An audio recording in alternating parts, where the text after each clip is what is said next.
women over the age of 20, you should start your breast self-examinations. Usually you can do them in the shower. You can do them, daily, once a week. But is everyone familiar with how you do the breast self-examination? It's pretty simple. And there's a diagram in here.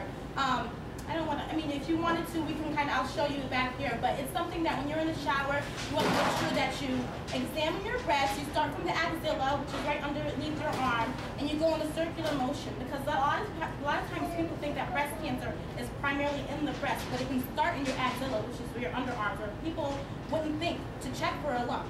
A lot of times I had a woman from my church who, for almost 6 months, her nipple had inverted. Totally, completely inverted, and she didn't tell anyone. She had no idea. That's a primary #1 sign that something's wrong. And a lot of women, because of the miseducation, they didn't think to call their doctor about your nipple inverting. That's a big thing. But to her, she just thought, she's getting old, and that's what happens. But we need to educate each other about signs and symptoms to report. Any kind of lump, any kind of drainage, anything that's not normal. These are some things that you need to report to your doctors. And if you're between the ages of 29 and 30, you should have a yearly breast examination by your doctors.